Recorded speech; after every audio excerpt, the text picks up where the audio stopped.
Good morning, everyone. See here. See, this is a pretty cloth, isn't it? Yes. When I got here, my daughter had everything so nicely arranged here. I even have my own coffee machine down here. Yes, I don't have to walk the steps so much, right? Go getting coffee. Oh, so beautiful. And this was done. I thought, well, I don't know. I kind of, first of all, got my husband here. Yeah. And then I thought, man, if one sits against chair, that'll just come down. You pull that right down, just leaning and pulling on the cloth, so I had to put it up. Also, with the children in here, and I like things not just cleaned up, but organized. I do. I mean, I see a mess. I see something that's kind of a little disorganized that just needs a little writing and this, you know. I'm looking at this corner here right now, and my daughter has all her gift bags there, and I've already gone. I've already organized them. Not only did I do that, but I organized them according to birthdays and Christmas. And yes, and then it looks really nice. And there's curtains there too. I could just put the curtains down, but because I have a fan over here, I'm worried the curtain gets sucked in or something. So I put that up. Yes, on top of that, I always look, okay, why take any chances on having anything happening that right doesn't need to happen, and figure out another way. There you go. And some people say, yeah, that sounds like OCD or something. Yeah. You know what? What's wrong with with an environment that's nice and cleaned up? Even when I see people, really rearrange, where when people say, "Oh yeah, that's really OCD," arrange things this and that. It's made into a problem. Well, it's exhausting to just, yeah. Well, you know what? You practice that long enough, and you kind of grow up like that. And you start doing that for one reason or another. It's not that exhausting, and because you do it automatically, right? Is it exhausting driving a car? Well, if you drive it for hours and hours and hours, right? Yes, yeah, you need sleep. Everybody needs sleep. Even people with OCD, ranging, need sleep, right? You get my drift here? Yes. Well, anyway, so I find it interesting on how, with every little thing, that people are a little different from what the norm, okay? That being told there's a problem, yeah, that yeah, every time there's something. Oh, okay. So what? So what? So I have a little OCD going because I like it cleaned up and things arranged properly, so that, what did I say about the children? So they can get back into doing what? With an organized environment. That doesn't mean that I can't handle a mess or something. But as I said, to begin something new again, what do? You clean up in your life, right? Yes? Rearrange things a little bit. Yes? Yeah. Anyway, so I also find that sometimes people who have, according to others, some quirky habits, as I said, that don't hurt anyone, don't break any of the commandments, this and that, right? Uh, the reason they do what they do is not always just because of trauma or this or that. They're doing it, first of all, it's a way to, okay, go get through another day, right? Yes, yeah, it's a good self-help kind of thing, if you ask me. And then the other thing often is that people have different ways on organizing themselves in their life than to really excel in what? Okay, just saying. And the gifts given, talents given by God to them. Yes, I had a friend who literally had, yeah. You see that sometimes in a movie or something, but I had a friend who would literally check again and again if the door was closed, right? The same in his truck, right? Yes, again, check again, check again. And her watch would go, that's going to take 15 minutes. And it did, it would. But if we go anywhere together, and I happened to pick him up at his house. I thought, this is going to take 15 minutes. I guarantee you it will take 15 minutes again. And sure enough, every time, right? Yes? That's really funny. Oh, but that's so annoying for the person. What if I know about it? Why would it be annoying? If I know this is something that he does, why would it be annoying? His home, too, was spick and span. Uh-huh, yeah. Well, anyway. And he was a great guy. He was a great guy. Very simple guy, great guy. Knew the weather like nobody else. He could, I guess, one wonders, is someone that pays so much attention to, okay, are the doors locked to the house? Are the doors locked to my car? This, right? Yes. He paid attention to things that I kind of gave a look. Yeah, looks like a rain cloud. But he would organize the clouds. He would organize the weather, right? Yes, and take much longer to look at the hills and this and that. And then he said, yeah, this is what's going to happen. Good. No, it's not. It happened so many times the way he said it was going to happen. Again, right? Yes? Yeah. Very kind, too. Man, he would, if you'd call him and you needed help, and I've seen this with other people, including me, we have trees in the road sometimes.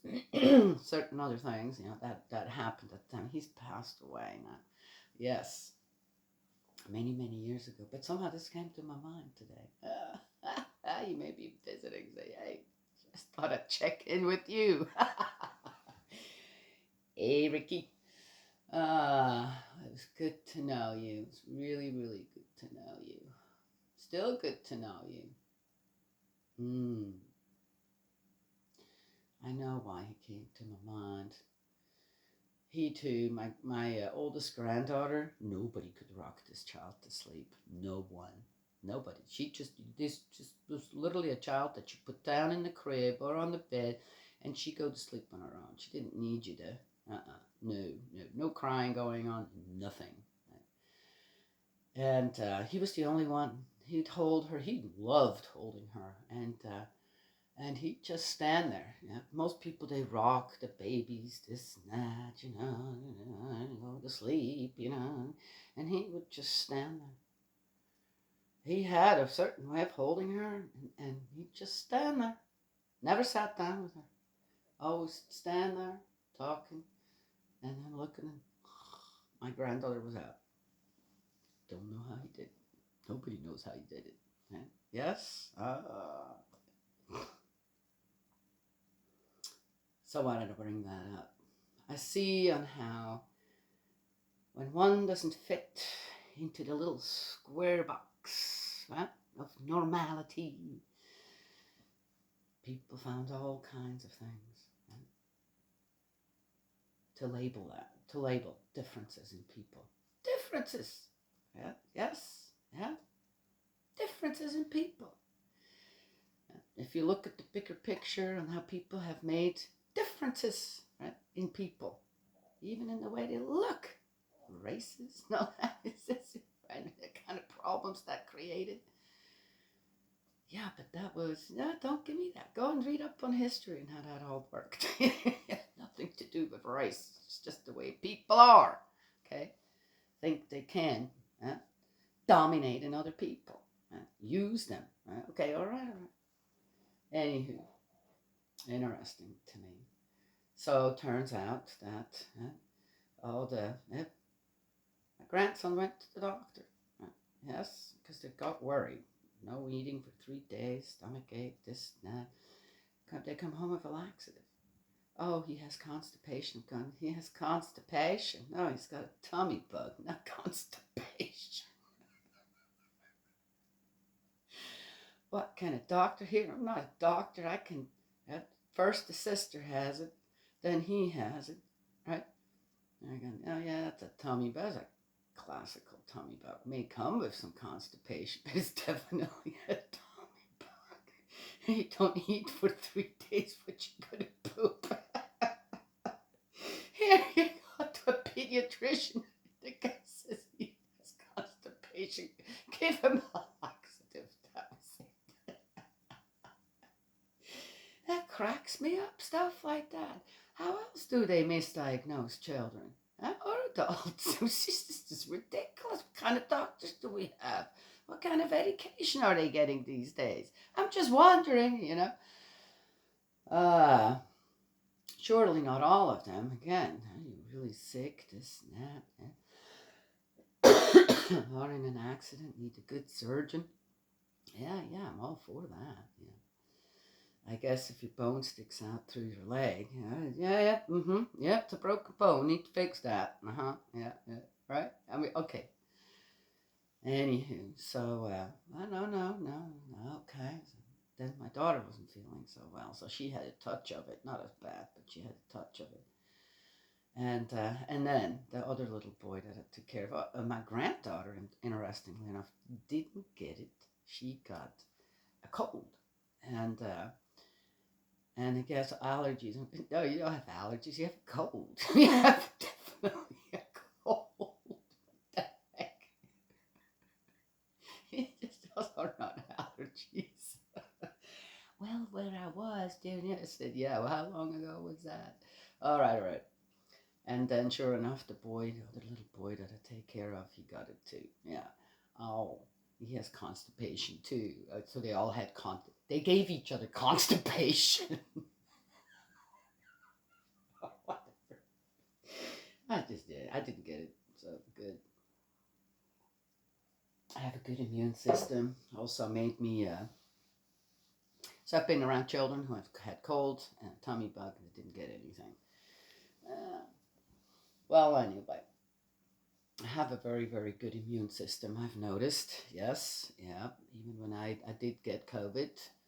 Uh, and again, it's like nobody wanted to admit that it was COVID, right? Yeah. And it was very classical. Not only that, but so you've been around someone that had COVID, and now you're like this. And, Then I got it. And it was such to say it was a mild. I didn't get the shot or anything, and probably by now it's a mild strain going around. By now, that was over a year ago, and was a milder strain going around. Yes, but yeah, I have to say I pretty much sailed through it. Mm.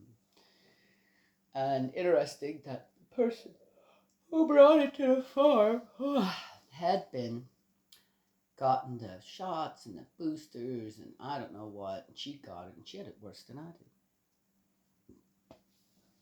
Well, anyway, so there it is. It really pays to have a good immune system. Well, how does one do that? Eat fruits and vegetables, preferably organic. Get good eggs, get good milk, get whatever you eat, get it.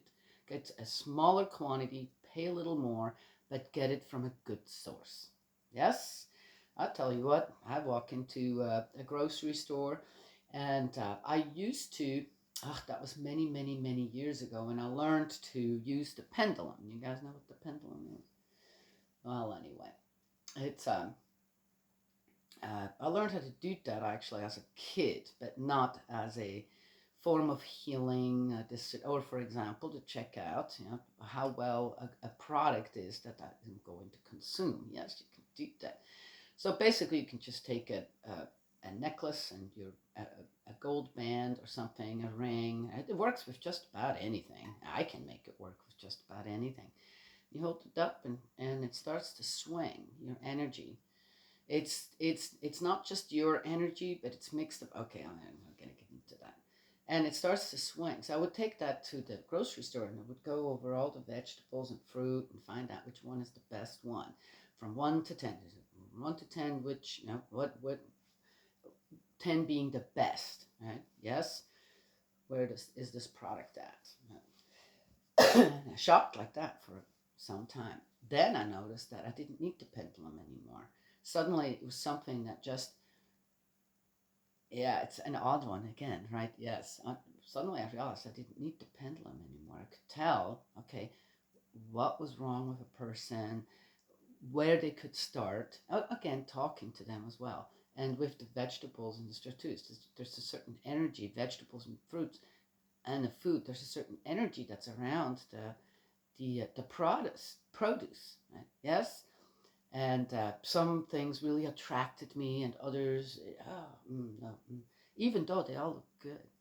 So often when I walk into a grocery store now, especially now since I go so rare, um, there is just all this food has so little nutrition in it when it comes down to it. 'Cause so much of it, even the produce, is altered and grown with stuff that just overpowers the goodness of uh, the more pure product. Yes, such a great difference. We've been harvesting out of the garden here now, the children's garden, and the cucumbers are so good. They're so delicious. And we had one little pomegranate, not pomegranates, pomegranate melons. Sadly, we had to take it a little early because something has been chewing on the vines, and so it didn't have time to mature more, but it's still good to eat. And the tomatoes, basil. We've been collecting a lot of basil, make the best pesto. No, I didn't have pine nuts. I used pecans that they had. That was just as good. Ah, you can't beat food like that. You just can't. Yeah.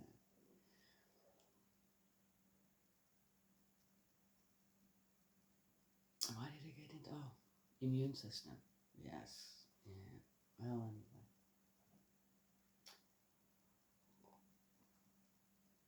and for children to get uh, viruses, a bacterial thing here and there, perfectly normal.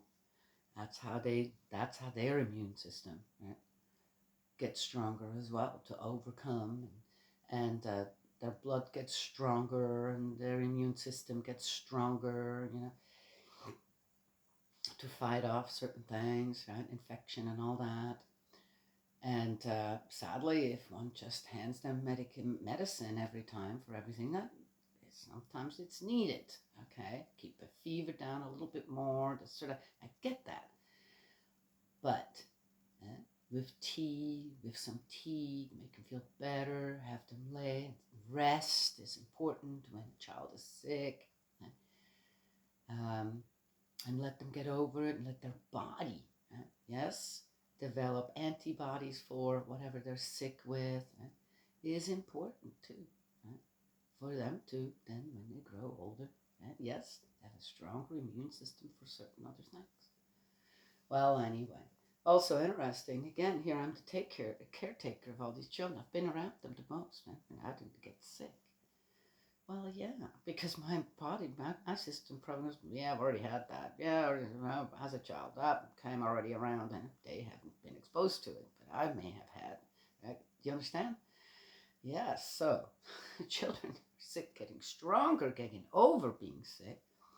I, as the adult, have already been through that as a child, so I could take care of them and not also be sick because my immune system is all shot to pieces. Right? Yes? Okay. Does that make sense? No? Well, anyway, again, yes. So there too, just kind of proof my point, right? Yeah. Where, well, every runny nose and a cough now is allergies. No, it's not. And yep, every sore throat is a strep throat. No, it's not. And it's all being put in these little boxes, and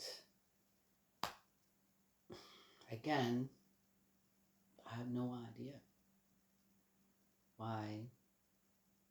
I don't know. I don't know why one can just stick with the truth. Stick with the truth. That's the big deal. If your child really has a tummy bug rather than constipation, for example. And why are doctors telling parents? Okay, all right. I thought that was a hoot. Well, anyway, so there it is. One could talk more about it. All the children are well again now. And they're going on vacation today. Yes, it's going to be quiet here. I'm still taking care of two of them. So it's going to be with my older granddaughter. And then, and so we're going to do some things that is a little harder to do with the younger ones. Yes, yes. I'm very excited to have that time with her. Okay, so we're in 1 Samuel 3. God calls Samuel.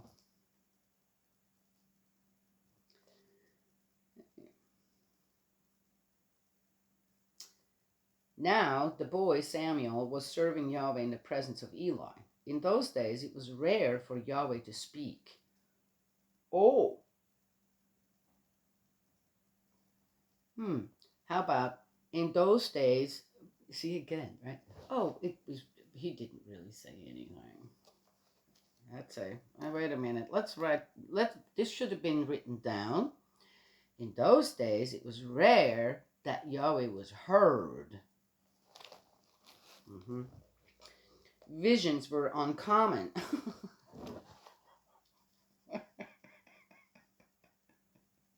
Yes, I'm telling you.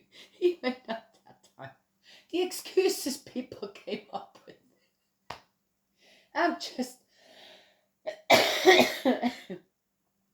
It goes right along with what I said earlier about if you got OCD or this or that, or people tell you do, or oh yeah, I must have that. Oh, because somebody said out there, if you do this, this, and this, then you're most likely. And just scratch all that. Okay, who cares?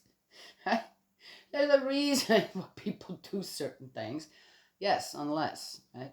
There's been a real serious trauma. I'm talking serious. As I said, everybody has childhood traumas now, too. That's another one. Oh, my God. I'm so sick of people's lament stuff. All right. Yes, there are some serious things going on when it comes to childhood traumas. Yeah, that's what we should pay attention to. Yeah. All right. But, okay, I'm just saying. One day, it happened that Eli was lying down in his room. His eyes were beginning to grow dim. He could no longer see. The lamp of God had not yet gone out. And Samuel was lying in Yahweh's sanctuary. Oh, I see.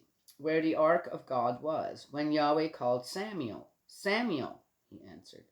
Oh, interesting.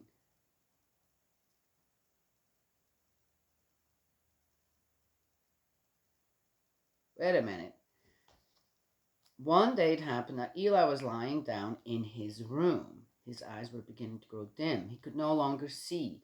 The lamp of God had not yet gone out, and Samuel was lying in Yahweh's sanctuary, where the ark of God was. His room was in the tent of meeting. He wasn't with the priest, with Eli's family. His room was actually in the tent of meeting. That's interesting.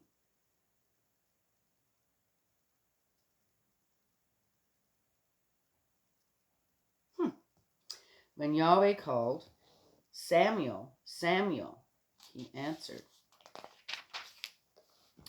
Here I am. And running to Eli, he said,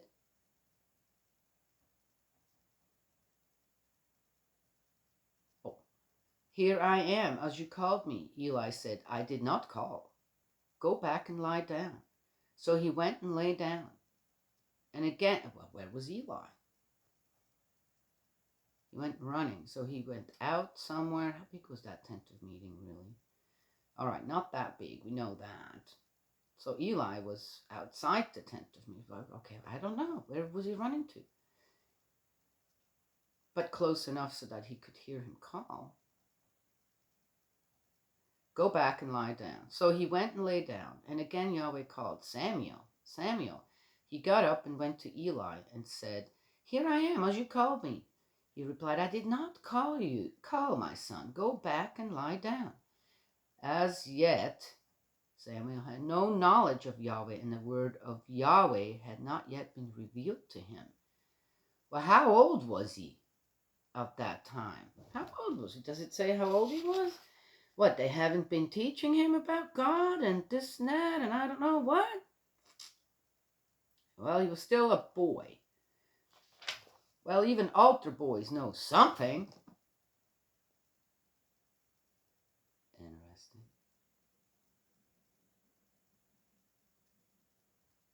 Huh. And Eli, twice. No, I didn't call you. Instead of, what did you actually hear? Right? Yes? Huh. Interesting how oblivious they are to everything. When children talk to me, I listen very, very carefully on how tuned they are with spirit world and who may be guiding them from there and who may be influencing them already. Yes. Mm-hmm. Well, anyway, I guess Eli wasn't like that. Okay. Here. Okay, Danielle, just read. Okay, let's see what's going on. How frustrating for God. He really had to teach this boy all himself. I can see that. As yet, Samuel had no knowledge of Yahweh, and the word of Yahweh had not yet been revealed to him. Again, Yahweh called the third time. He got up and went to Eli and said, "Here I am, as you called me." Eli then understood that Yahweh was calling the child, and he said to Samuel, "Go and lie down, and if someone calls, say, 'Speak, Yahweh, for your servant is listening.'" Aha. So Samuel went and lay down in his place. Yahweh then came and stood by, calling as he had done before, "Samuel, Samuel." Samuel answered, "Speak, Yahweh, for your servant is listening." Yahweh then said to Samuel, "I'm going to do something in Israel which will make the ears of all who hear of it ring. I shall carry out that day against Eli everything that I have said about his family, from beginning to end. You are to tell him that I condemn his family forever, since he is aware that his sons have been cursing God and yet has not corrected them.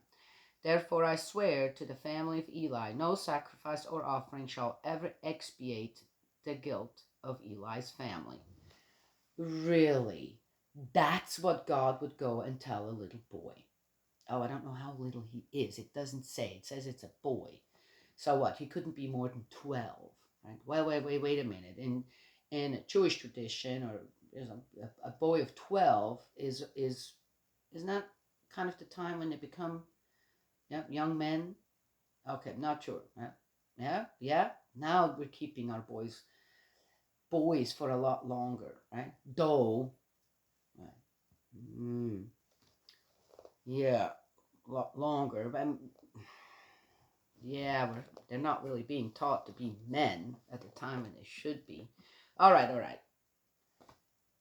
Would God do that? So how old was that boy actually? And what was considered already an age that a boy would understood in a way, right, on what he was actually telling him? That's a lot to remember. What do I have to? What do I have to tell him again? Huh? And then from a presence that he's never been in, supposedly, right? Yes. Okay. That's an odd one again to me. How do we receive God's word? How do we listen? Oh, God hasn't spoken. So he probably weren't listening, right? And obviously, with what supposedly Yahweh, God, just told Samuel about Eli and his family, yeah, Eli really wasn't listening. He wasn't listening to anyone. He wasn't listening to Yahweh. He wasn't listening to the people. And he definitely didn't care what his sons did. Did he? Okay. Yeah, I'm telling you. Da, da, da, da. Well, in any case, so there it is. And there is, okay, let's finish up.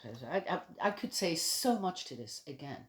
From personal experience, okay, personal experience, yes. And then also from stories from not so long ago, right, where Spirit World talks to children, right, and what they're telling them, going, no, no. There is no way. There is no way that good Spirit World would choose and use children to give messages in the negative. There's enough adults out there who are saying they're spiritually open and blah, blah, blah, and psychics. Why doesn't Spirit World go to them? Hey, let everybody know. Oh, because it has a greater impact if it's children? What? So you want to believe everything that a child says, okay? If it comes as, oh, Spirit World or this or that came to me from Spirit World and they're saying, and okay, you're going to believe that. But when children come and say, I'm being sexually abused, someone is doing this and this and this to me, oh, it couldn't be. No, that person would never do that. Oh, are you sure? Yeah. Mm-hmm. Okay, got it. All right. No, let's keep going. Ugh. You have to get me into that again. It's a bad, bad problem out there, people. Samuel lay where he was until morning and then opened the doors of Yahweh's temple. Samuel was afraid to tell Eli about the vision. I bet he was. But Eli called Samuel and said, Samuel, my son, here I am. He replied. Eli asked, what message did he give you? Please do not hide it from me. May God bring unnameable ills on you, and worse ones too, if you hide from me anything of what he said to you. Samuel then told him everything, hiding nothing from him. Eli said, he is Yahweh. Let him do what he thinks good. So, according to this now too, Eli's going rather than, how was this boy raised there? And surely later on, I'm going to bring this up again. How was Samuel actually raised? First of all, until now, at an age where God feels it's appropriate to tell this young boy, older boy, young man, this type of message to give to whom? The one that's raising him. Okay. Are you getting this?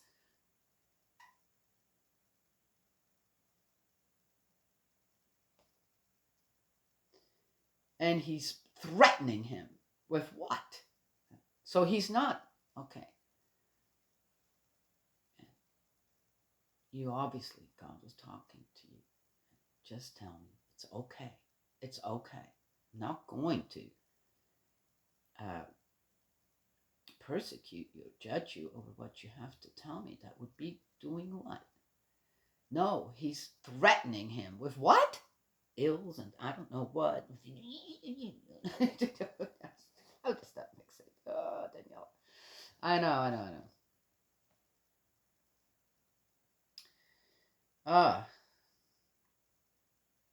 He is Yahweh. Then he tells him everything, and he says, he is Yahweh. Let him do what he thinks good. Are you hearing this? Eli says, back up, let him do what he thinks good. That's interesting. The choices of words, well, the translations, well, what? We don't have someone that can translate this better than? So what am I reading here? Things that weren't said in the way that they're written down here? Well, then, translate the whole Bible again from the origin. Greek. As far as I know, the origin of it is Greek. Interesting, too. Then do it again. Do it right. That's all I have to say. I'm reading this in English. Doesn't matter. I have a German Bible somewhere, too. So what? Oh, yeah, I should compare those two. Oh, interesting. Okay, all right. Thanks, Father. Samuel grew up. Yahweh was with him and did not let a single word fall to the ground of all that he had told him. All Israel knew from Dan to Beersheba that Samuel was attested as a prophet of Yahweh. Yahweh continued to manifest himself at Shiloh, revealing himself to Samuel there. So here's the other thing. Did you hear this? Okay. Yahweh continued to manifest himself at Shiloh. God had to manifest himself somewhere?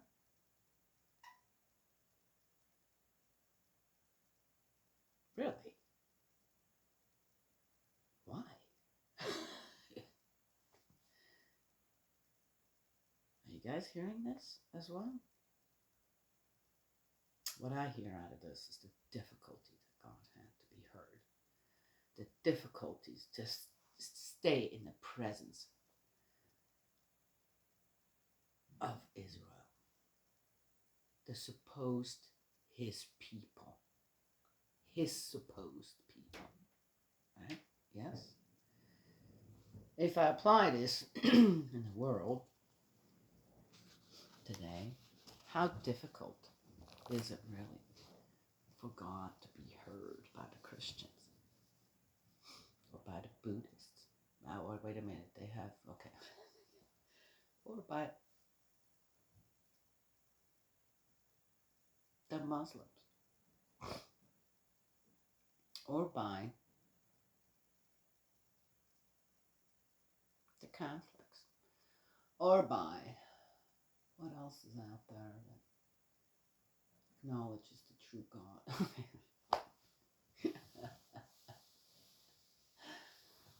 Eh? We all profess to know God, right? Oh, we believe. Yeah, you believe. Do you know?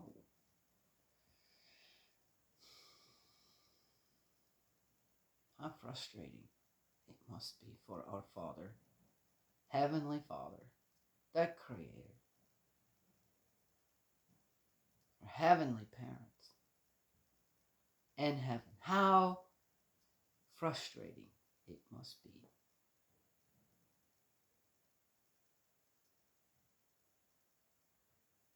to constantly not be heard. Yes. Brings me back to. So, is it really such a bad thing to organize your life? Have things that you have nicely, neatly everywhere? Set up this now. So you can see the tree through the forest.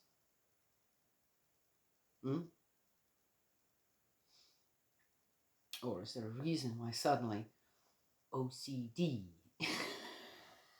comes up a lot for one reason or another? Because one doesn't like to be around people, actually go, that needs to be nicely organized like this. Or I can't help myself, I have to. And just, okay, you go right ahead. I think it's going to be good for me too, to get a little bit of that, right? So rather than making it into a disease that's so negative, this or that, right? Just acknowledge, well, hey, that's just something real special about that person. Yes?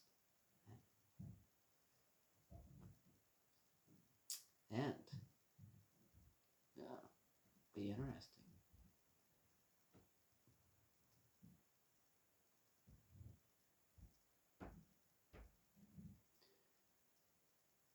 I said I had one friend that I saw that was, that's it. That's interesting.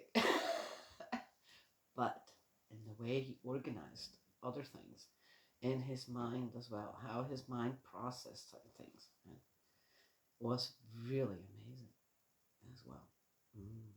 Yeah. Okay. All right. Well, there you go.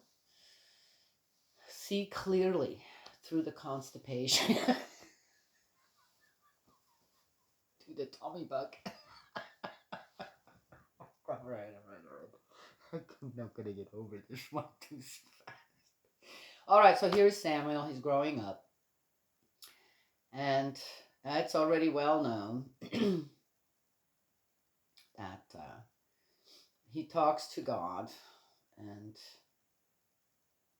God talks to him. I wonder if the Israelites just need someone to blame again for when things go bad, and Samuel will be the one be blamed. Well, I guess we'll find out. I don't know. But in the way that they already view God, well, let him do what he thinks is good. What? That's your response to that message? Eli's response? I'd be going, please, is there any way? Help me. Is there any way? Okay. Almost as if he's not worried about the message. He's not. I don't know. Doesn't really believe God has that kind of power that he would do that. That he would actually do that. Right? Kill off his whole family and all that.